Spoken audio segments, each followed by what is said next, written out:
Praise the Lord. As we look into the word, this is a time uh, in each and every one of our life where we really have to take more time in prayer. This is a season where prayer has to become paramount in our life, a very important part of our life.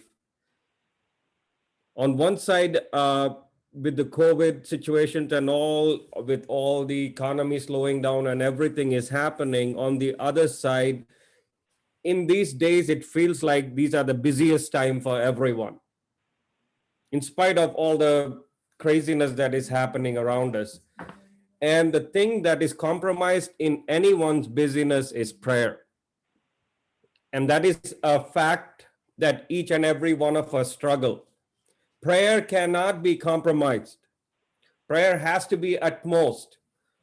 I'm not talking just about like we gather every day at 7 o'clock to sit and pray. That is beautiful. I'm excited about it. And we've been doing that regularly from March 16th is when we first started. And without fail, we were able to gather, and majority of the people who usually get on it have been consistent. If they don't have work, they get on it, and we spend that time. That's wonderful. But I'm talking about the personal time of prayer. See, let me give you an example. Suppose you're walking down the street, okay? And someone comes against you and starts fighting you, or say they want to mug you or rob you. And you're just going one-on-one, like you're protecting yourself and all that. All of a sudden, suppose they pull a I don't know, a knife. If they pull a knife and you have to combat that person, what would you do? You want to knock the knife out of that hand, because as long as that person has a knife or whatever weapon they have, if they have that, that is where their strength is at that time. And your smartness is to knock that weapon out, then you're on an even ground, or maybe you can dominate at that situation.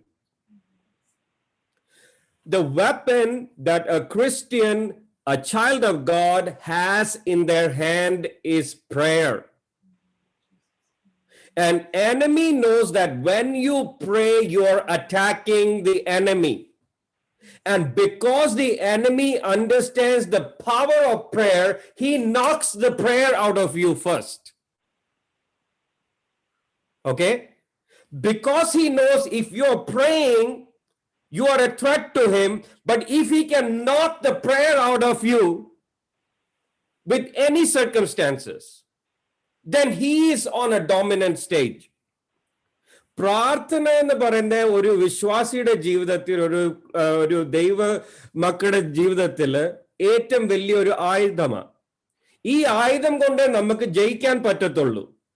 സാത്താൻ ഈ ആയുധം, പ്രാർത്ഥന ഉള്ള ആയുധം, അത് മനസ്സിലാക്കുന്നതുകൊണ്ട് നമ്മുടെ ജീവിതത്തിൽ നിന്ന് പ്രാർത്ഥന തട്ടിക്കളയാൻ നോക്കും. കാരണം നമ്മുടെ ജീവിതത്തിൽ നിന്ന് പ്രാർത്ഥന തട്ടിക്കളഞ്ഞാല് പിശാചിനറിയാം, സാത്താനറിയാം നമുക്ക് അത്രയും ശക്തി ഇല്ലാതെ കഴിഞ്ഞ്. So if the enemy knows that if he can knock out the weapon, which is the prayer from you, then everything is gone after that, okay?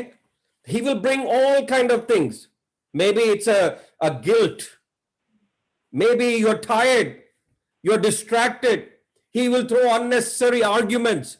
He will throw all kind of situation at work, at home, in family, everything, just to topple your prayer life, because when the prayer is out of your life, you are weak.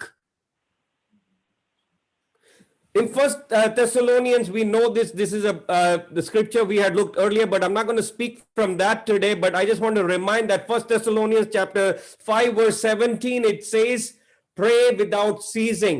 ഇടവിടാതെ പ്രാർത്ഥിപ്പിൻ. Pray without ceasing. See, what is one act that you can relate to that you do without ceasing? Okay? You breathe without ceasing, right? How many of you are thinking about breathing right now, to breathe?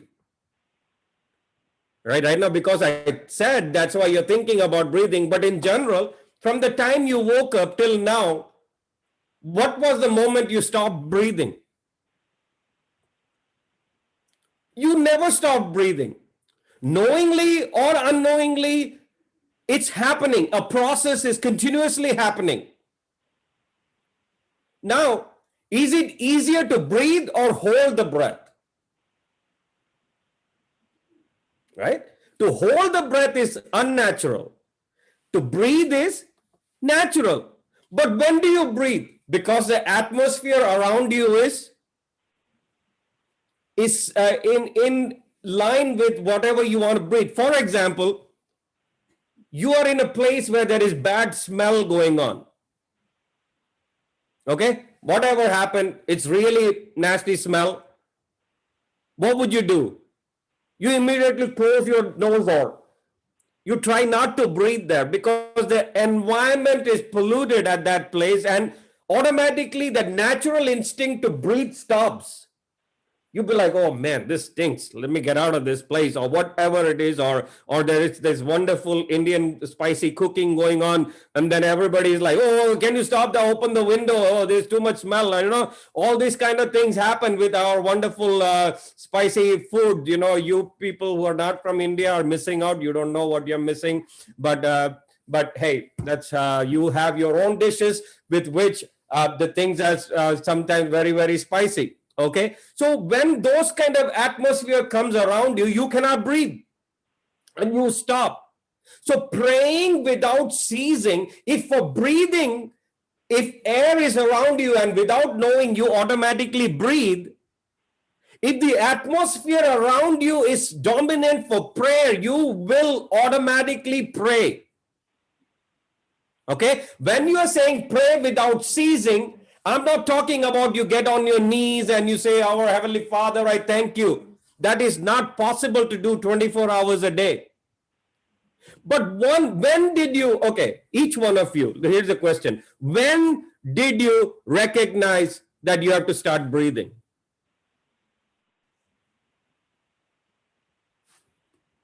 It's a tough question. I see people are thinking, I don't know, when did I start? You started breathing at the time you were born. The very moment you were born, you started breathing. But you existed before you were born. You were in the womb. Were you breathing? No, you were surrounded by the embryonic fluid and you were in there and you cannot breathe at that point. But as soon as, even as a tiny baby, when you came into a different place, different environment, the instinct kicked in within you. If I don't breathe, I am going to die. Nobody taught you. Your dad did not say, come on, breathe, come on, breathe. Mom did not push you to breathe, okay?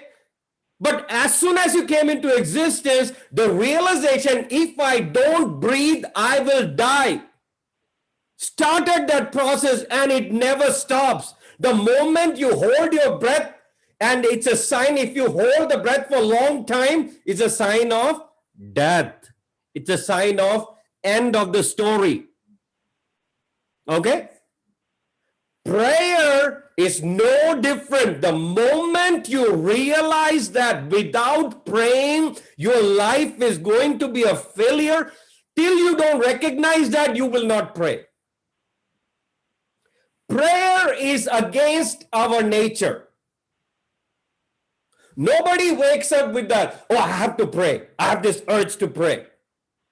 Nobody forces you to wake up and check your Instagram or anything that is coming to you. Nobody's saying like, oh, come on, make sure you wake up and do it. But naturally, you have no problem checking your account and this and that and whatever that you look at. But to pray or to read the Bible is not natural. It only comes with the realization that without it, I cannot. Okay? For example, once you recognize that without praying, you cannot survive, it becomes a second nature in you. What is prayer? Prayer is a position of humility in front of God where you recognize that you cannot do it, but God can. You cannot attain this, but God can do this for you. And in that realization, knowing that I cannot, but He can, I put that material into His hand. How do you pray? You pray to the Father in the name of the Son through the Holy Spirit. You pray to the Father in the name of the Son through the Holy Spirit. We know this much.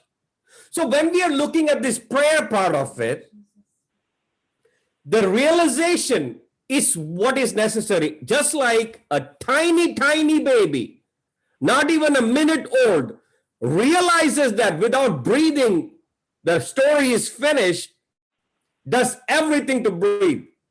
Now, for your babies in a hospital, if the situations are tough, there are doctors and nurses who will make sure everything is given to put them out of that situation and all. That's what we are doing in church. You're going through a choking period. You cannot breathe. Everybody's around you and praying for you, making sure that you're breathing and now you're normal. But we cannot be with you 24 hours a day and administer oxygen to you. You have to grow up and start praying at a certain point of time in your life. Administering oxygen, ventilator situation, ineffective, useless. So pray without ceasing, or to pray out that, I just wanted us to turn our attention to Ephesians chapter 6. Ephesians chapter 6, it talks about the armor of God, which we will not be touching right now, the full armor of God. That itself will take a long time, but I don't want to touch that portion at all. In there is an offensive weapon, which is the sword of the Spirit. Okay. Then there is something that nobody pays attention to. Okay. Sword of the Spirit is a powerful weapon, which is part of the weaponry. But in Ephesians 6:18, he goes into, after putting all the weapons, right? Armor of God. Ephesians 6:18, it teaches us praying at all times in the Spirit, with all prayer and supplication. To that end, keep alert with all perseverance, making supplication for all the saints. Here, the prayer is that hidden weapon I'm talking about. See, prayer is very critical. In the Garden of Gethsemane, if you want to, we know that in Garden of Gethsemane, Jesus was getting tempted. So was Peter getting tempted. Two people were getting tempted. Jesus was spending time in prayer. Jesus goes and tells Peter, Peter, wake up and pray that you don't fall into temptation. Peter decided to sleep instead of praying. Jesus's temptation was greater, was massive. Jesus won that victory, but Peter slept and fell into that temptation, end up denying Christ. That's why prayer is critical. Sword of the Spirit, which is the word, is critical. Jesus, when he started his ministry in the wilderness, when Satan came and tempted him, he won that battle. Why? He was praying, he was fasting, but he was declaring the word of God. But in the garden, he won the battle because of his prayer. Agonizing prayer. His sweat became blood. That kind of an agonizing situation, and that prayer gave a breakthrough for our Lord and Savior Jesus Christ. So prayer is very important, okay? So that is the hidden weapon that each one of us have, and we have to start using it. Hidden weapon nobody shows, your hidden talent, that hidden weapon. You know how kids get into Marvel and this kind of comics and all these things. Each character has their own strength that is hidden. And if they are on that ground, they can take care of that, right? And it's like, whoa, like everybody looks the same, but each has their own hidden weapon. Hidden one you're not showing, but it just comes out when the need comes, right? You and I, the hidden weapon that God has given in your arsenal is your prayer life. No one else needs to know that. No one else needs to understand that. You can pray while walking. You can pray while driving. You can pray while cooking. You can pray while doing anything. You can pray while you're studying. It doesn't matter. Prayer is a lifestyle. Prayer is not a posture and an action. There is time for that. We gather for prayer. That is different. But to be in an atmosphere of prayer, to be in a lifestyle of prayer is what is required of a child of God. So Ephesians 6:18, what does it say? It says, praying all the time. And like this verse, I just want to read first all the verse together, then we will break it up, okay? Praying all the times in the Spirit with all prayer and supplication. To that end, keep alert with all perseverance, making supplication for all the saints. He's using the word all 4 times within this word. All times, all prayer, all perseverance, all the saints. That is the range of the secret weapon that you have. So he starts off by saying, praying at all times in the Spirit. So first it says, and pray in the Spirit on all occasion. Your prayer starts in the Spirit. You pray to the Heavenly Father in the name of the Lord Jesus Christ through the Holy Spirit. Why do we do that?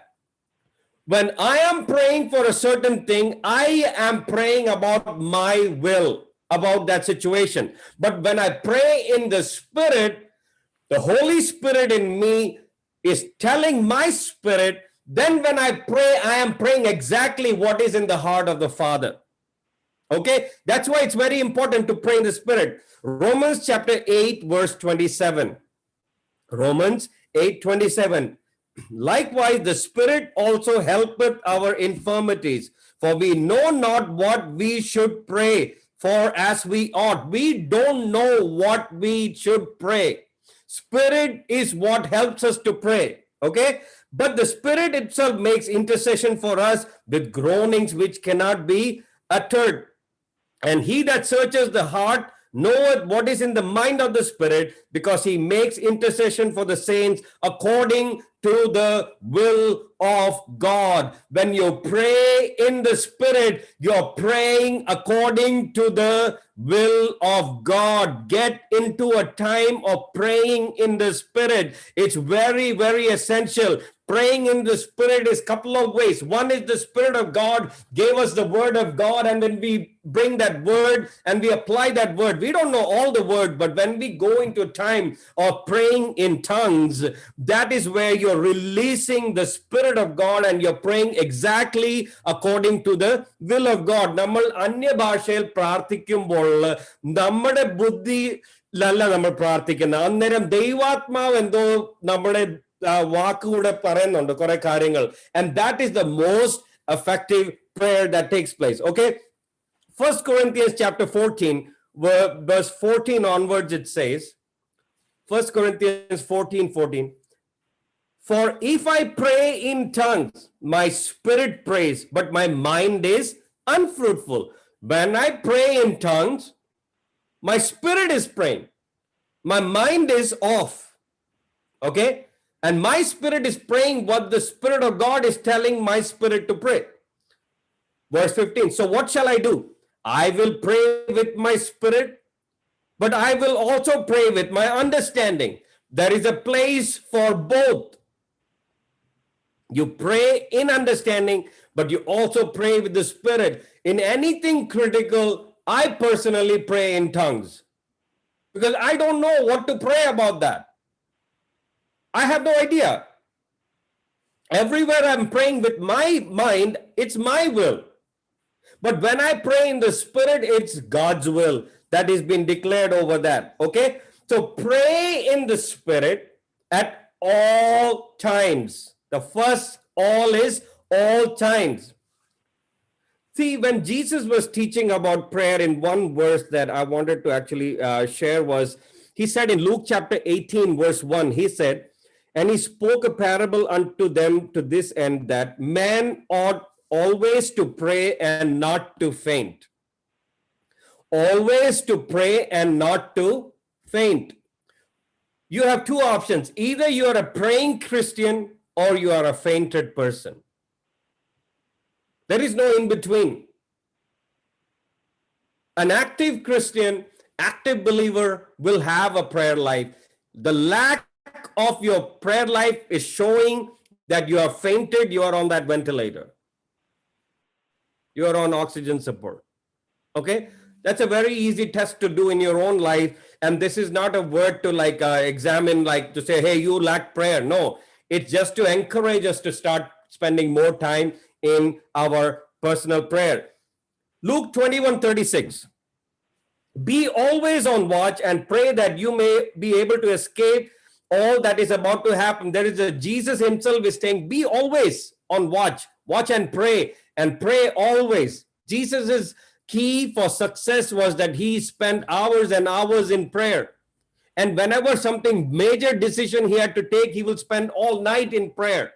Son of God, who knew exactly what to do, would take fellowship with the Father before he declared those things. Philippians 4:6, do not be anxious about anything, but in every situation by prayer and petition with thanksgiving, present your request to God. So pray at all times. Okay? Pray in the Spirit, pray at all times. Next he says, with all prayers and supplication. So all times, that means day, night, evening, whatever season you're going through, all time. Second, all prayers. What is all prayers and supplication? Okay, what is all prayers? We only know one prayer. Our Heavenly Father, thank you for this morning. Bless dad, bless mom, bless for this food, pray for this food, bless all the people in the world, in Jesus' name, amen. And they tell you to pray again. Our Heavenly Father, thank you for this time. Bless dad, bless mom, bless for the food, bless everybody in the world. Amen. So all prayer doesn't mean you pray the same thing all the time. There are all different kinds of prayer. What is prayer? Prayer is communication with God. Prayer is communion with God. See, 1 Timothy chapter 2, verse 1, he gives certain portions of that. 1 Timothy 2:1 says, I urge you then, first of all, that petitions, prayers, intercession, and thanksgiving be made for all people.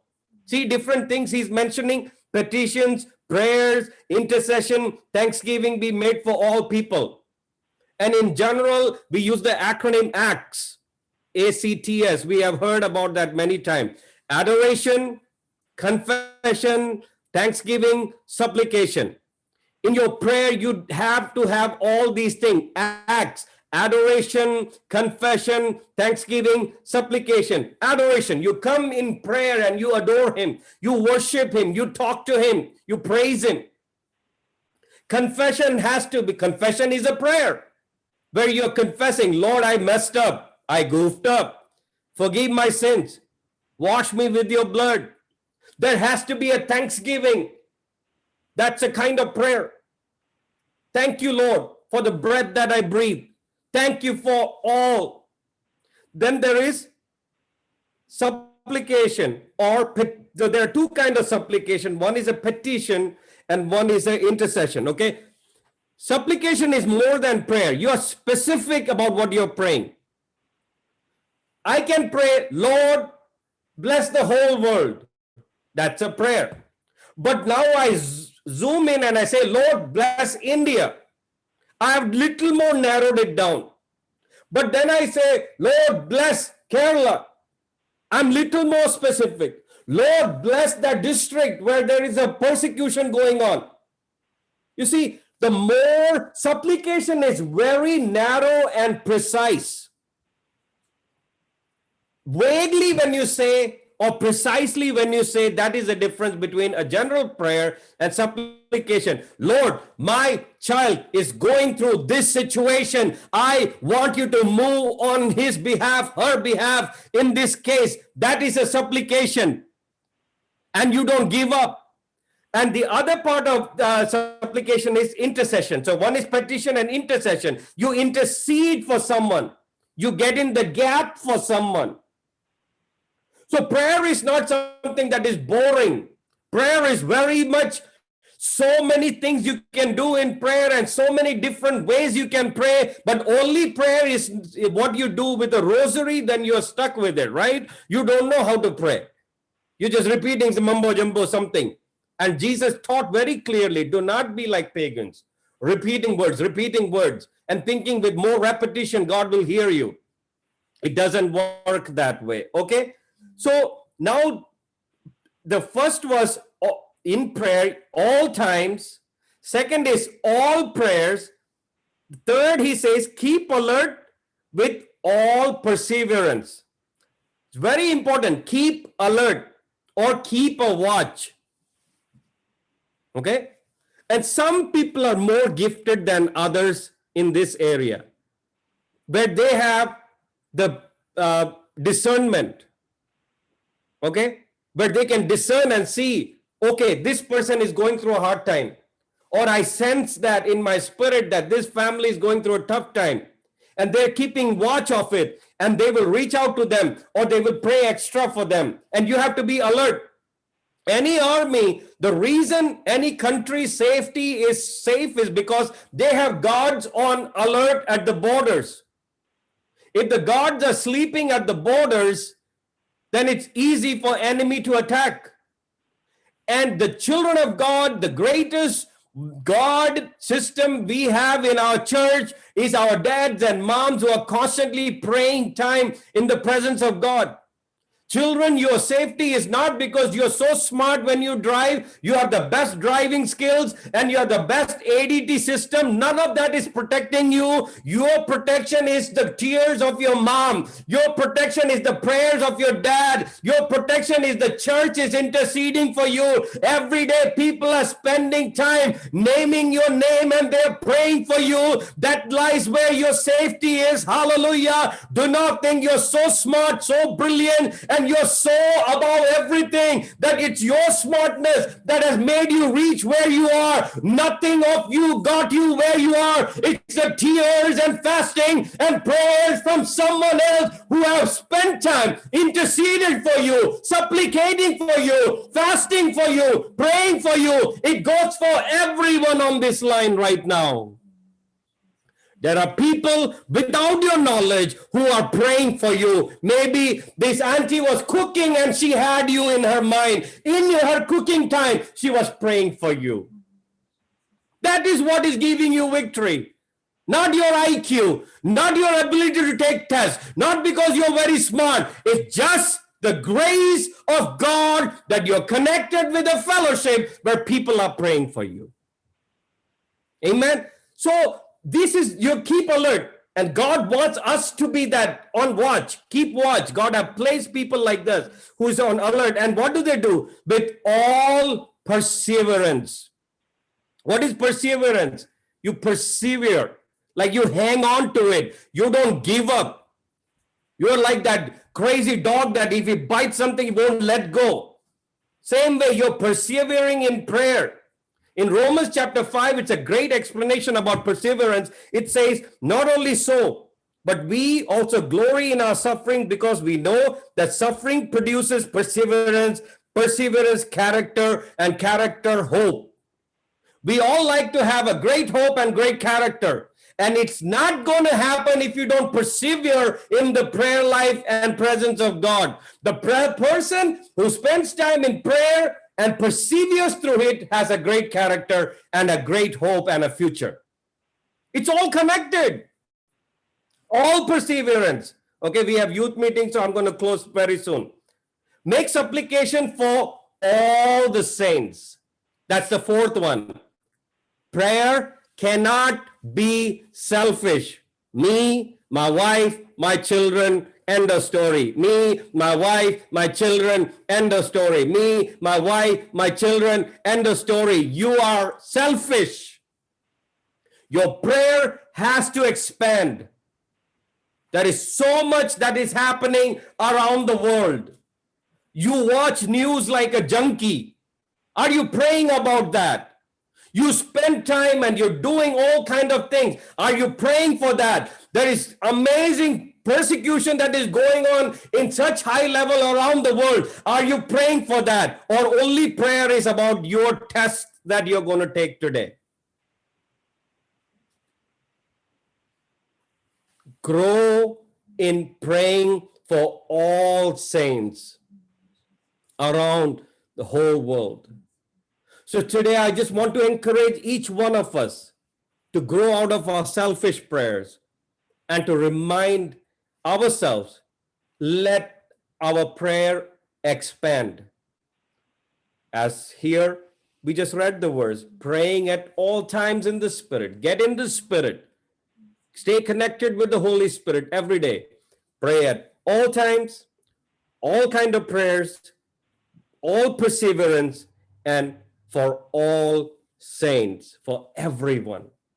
Let's apply it in our daily life, and let's start our prayer life with this formula.